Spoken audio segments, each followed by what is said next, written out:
Today we will talk about the placental disorders in brief.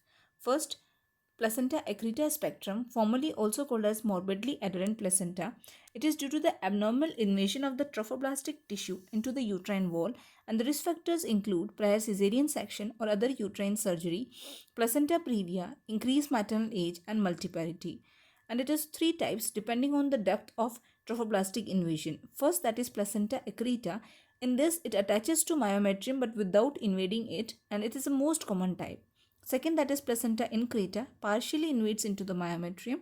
And third, that is placenta percreta, in which completely invades or perforates the myometrium and serosa, sometimes also may extend to adjacent organs, for example, bladder, leading to hematuria. And this is typically shown in the image which is adjacent to it. And presentation will be with the difficulty separating the placenta from the uterus after fetal delivery and severe PPH upon attempted manual removal of placenta. Second, that is placenta previa. In this, the attachment of placenta will be over the internal cervical os, and the risk factors include prior caesarean section and multiparity. And the presentation will be with the painless vaginal bleeding in third trimester.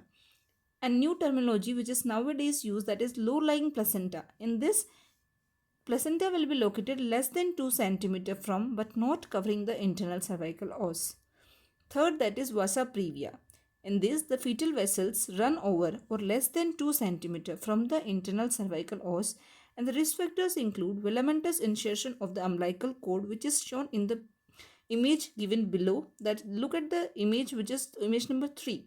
In this, the umbilical cord, instead of inserting into the placenta, it is inserting in the choriomnatic membrane. So the fetal vessels will travel to placenta unprotected by Wharton jelly, and other risk factors include bilobed or succinturate placenta. And presentation will be painless vaginal bleeding, which is entirely of fetal origin, accompanied by fetal heart rate abnormalities, for example, bradycardia, and may lead to fetal death.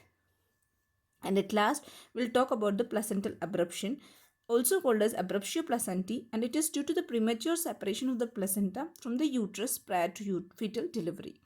Risk factors include maternal hypertension, preeclampsia, smoking, cocaine use, and presentation will be with the abrupt painful vaginal bleeding in the third trimester can lead to maternal hypovolemic shock, DIC, and fetal distress, and may be life-threatening for both mother and fetus.